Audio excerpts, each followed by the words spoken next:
Still a novelty in the tech scene, foldable phones are as sexy and cutting edge as they are expensive. And as fun as they are to use, I wouldn't recommend them to most folks. After all, a $2,000 phone shouldn't come with many compromises. Foldable phones are bulky, their cameras are inferior, and historically, they're not as durable. Enter frame the OnePlus Open. Cheaper, lighter, and with 3 excellent cameras. Could this be the foldable phone that you've been waiting for? Hi, I'm MICHAELJOSH, your gadget matchmaker, and over the last decade, I've made it my job to show people around the world that tech can be easy, fun, and exciting. On this channel, I give you special access to the products I review, the events I attend, and all the interesting people I get to meet along the way. So, if you've been holding out for a foldable, give me a like and subscribe, and I'll help you find the right one to match your needs. This is our OnePlus Open review 1 month later.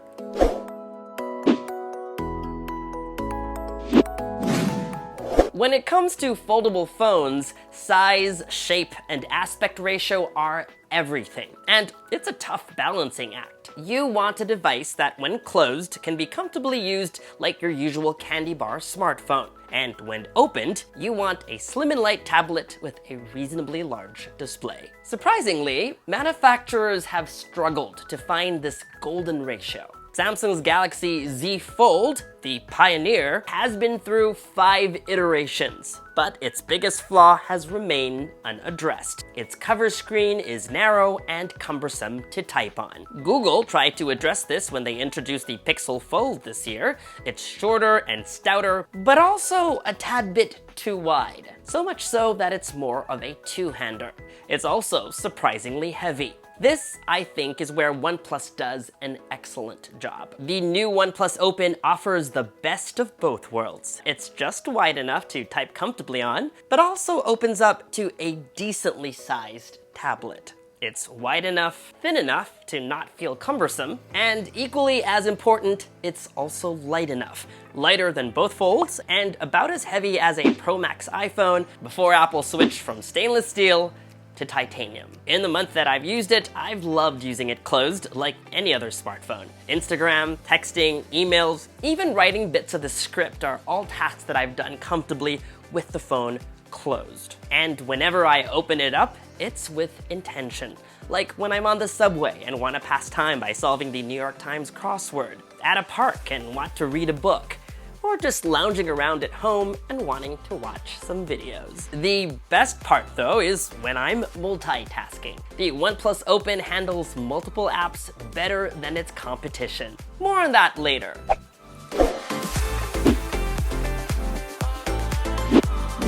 OnePlus's relationship with its parent company Oppo is a complicated one, or something that both companies would rather not talk about in detail. I surmise part of this is due to political tensions that make it difficult for Chinese phone companies to have a presence in the US. OnePlus is that rare exception. And so even if there are markets where both OnePlus and Oppo coexist, in most of Europe and North America, there is only OnePlus. And I bring it up for 2 reasons. First, when OnePlus launched the Open in India, Oppo had a separate global launch event in Singapore for the Find N3. Apart from the fact that the Find N3 runs Color OS instead of Oxygen OS, and that it's available in more colors, both phones are basically identical, a result of collaboration and sharing of resources between the 2 brands. The second and more important reason why this is worth pointing out is that while the OnePlus Open may be OnePlus's first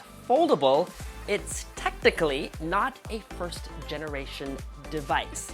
It's actually the successor to this phone. While OnePlus, among other things, brings the alert slider into the Oppo world, Oppo brings to the table its learnings from also having built the Find N and Find N2, not to mention the flip versions of those phones. One area where this is evident is in hinge design. The Flex Ion hinge used by the OnePlus Open has been improved over 3 generations. On the OnePlus Open, the parts have been reduced to 69 from over 100, and that's partly to thank for how light the phone turned out. There's also choice of materials, including alloys of cobalt molybdenum and titanium over stainless steel, as well as carbon fiber support for the display. The frame is rated to last 100,000 folds, but even better, while the crease is still there, it's nothing like the deep gutter on the Galaxy Z Fold 5 or the Pixel Fold, whose hinge feels wonky and will occasionally creak. I also appreciate that confident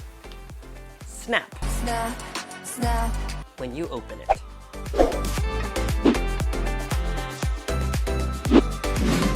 There's a reason why the saying goes, beauty is in the eye of the beholder. To say that one phone looks better than another can be very subjective. If I had black versions of all of these phones in front of me, I'd probably call at least one of them boring. But because of the colors that I have them in, all three are pretty and inspire being picked up. Subjectively though, I will say I appreciate how OnePlus went out of its way to make the Open look special. Its camera bump may be huge, but it's designed to look like the face of a luxury watch, with a particular style of etching that refracts the light. I love how the OnePlus Open comes in a familiar shade of OnePlus Green, although I'm a little bit annoyed that OnePlus didn't get the exclusive on it. Oppo also sells that same emerald dusk color. I know I'm always like team anything but black, but in this case, with hindsight, I would rather have had the black OnePlus Open, with its vegan leather back that evokes a moleskin notebook or a retro camera. Thankfully, the OnePlus Open ships with a case, and not just those clear, cheap plastic ones, but one that gives my green phone that same faux leather finish. By the way, the black phone also comes with a faux leather black case.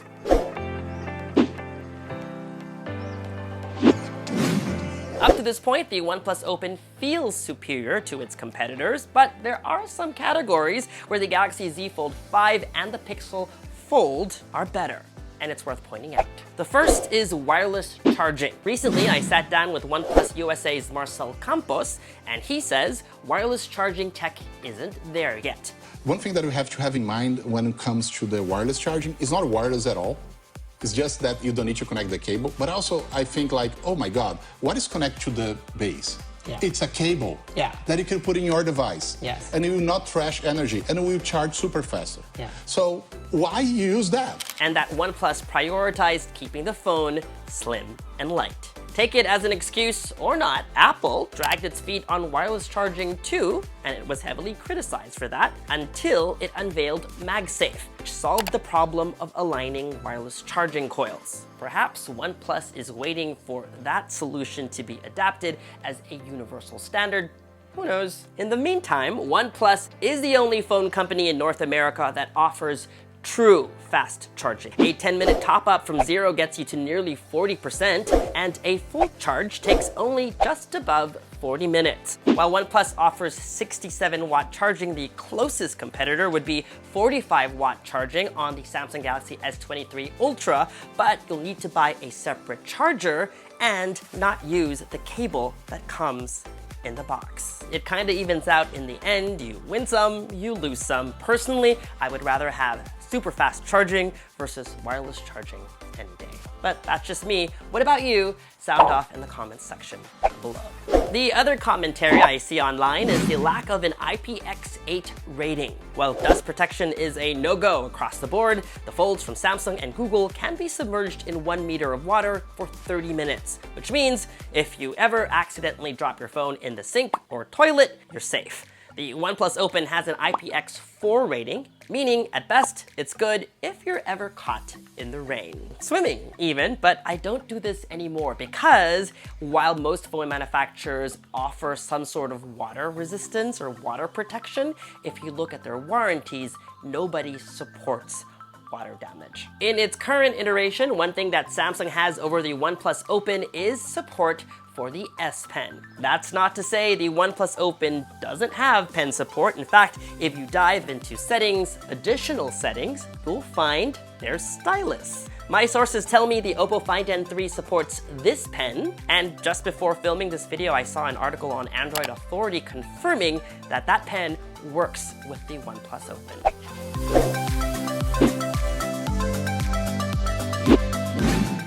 A few years ago, Apple decided to split iOS into two, with iPad OS being its own operating system. This ensured that developers spent time and resources to optimize their apps for the iPad's larger and wider display. Google, or Android, hasn't done the same thing, which is why the tablet experience on foldables, or any other tablet running Android for that matter, isn't up to par, even on Google's very own Pixel Fold. It's been up to phone companies to customize software experiences, and OnePlus does a great job at this. On the home screen, there's a dock. It's large and in your face, reminiscent of the macOS dock. When you launch an app, the dock shrinks in size. Depending on the app, everything will move up, and the dock will just take up its own space, or for unoptimized apps, it may float over the app UI. If it's in the way, you can just tap and hold to dismiss. At the moment, this implementation is a bit finicky. The middle four icons are whatever four you choose to be pinned on your cover screen. To the right are 3 of your most recent apps or app groups, and to the left are shortcuts to the app drawer, and the cherry on top, your most recent files. So you can, for example, from a Compose email window, drag and drop an attachment without having to open your gallery. While most foldables will let you run 2 apps in split screen mode and 1 app floating on top of them, let's face it, foldable screens are too small, even for a split screen. So OnePlus has basically imagined a larger canvas. On the OnePlus Open, you can open up to 3 apps. Depending on the app, you can have 3 side by side. In this example, I have Instagram, YouTube, and Threads. And in this case, the apps on either side kind of tuck away partially when not in use. You can easily slide them back into view with a tap. If one app requires more space, it will limit you to 2 apps side by side, with the same ability to nudge the app fully into view when needed. And finally, you can have 2 side by side and 1 taking up the full screen below it. In this example, I have Google Docs, Chrome, and X. To enter split screen mode, you can just drag apps from the dock, your app drawer, or from your home screen with just a 2-finger swipe down.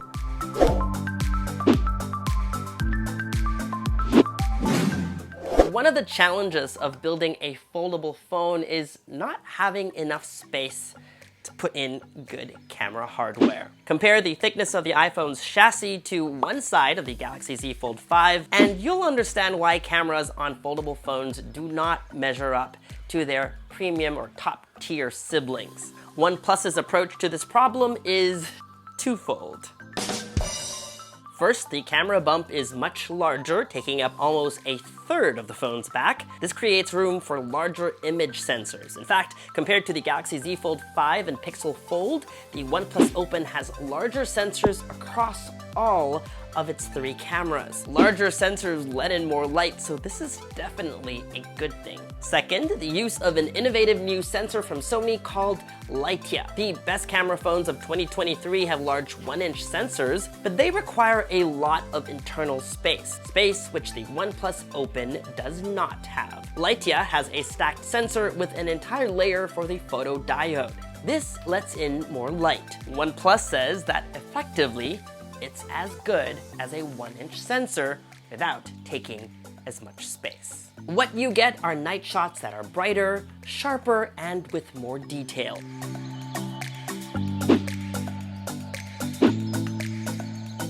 I don't intend this video to be a camera comparison, but to prove a point, I have some to show you. Here's that 1X Lightia camera. At first, all 3 photos of the wine glass looked good, but when you zoom in, you'll find the Pixel Fold's photo isn't tacked sharp, while the Z Fold 5's has a lot of noise. The photo of the OnePlus Open, on the other hand, is both sharp and noise-free.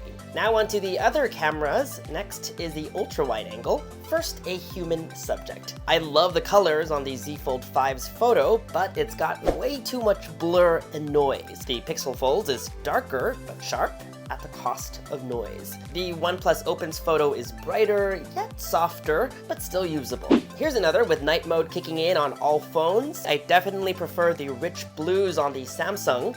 The Pixel's photo is a bit washed out, while the Open's photo is darker with a shallower depth of field. Notice the soft depth blur on the pumpkins in the background. Finally, some telephoto comparisons. This is the OnePlus Open at 3x, And the Z Fold 5 at 3x, here is the Open at 6x, this is the Pixel Fold at 6x. And here are all three at 10x. I'll let the results speak for themselves. Last, these photos were shot indoors with very little light. At 3x, the OnePlus Open's photo looks a little bit darker compared to the Z Fold 5's, which by default didn't engage night mode. When you zoom in, the Z Fold 5's photo is very noisy, and if you force night mode, Samsung's software really brightens up the scene, but at the cost of detail. Notice the OnePlus Open preserves the details on the book's fabric covers. At 6x, the Pixel Fold also doesn't automatically engage night mode, but even when it does, it's no comparison.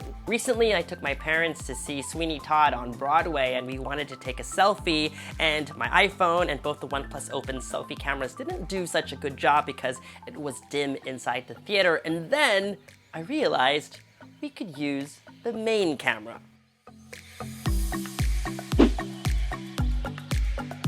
It's also great for group photos, sans a tripod.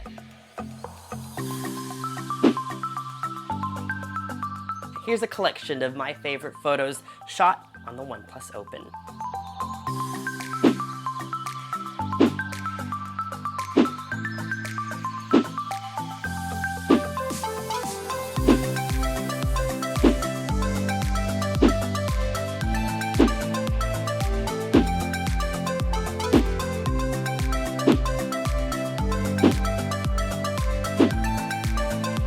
Now that 1x Leica sensor is great and all, but the camera that I really enjoyed using was its 3x telephoto.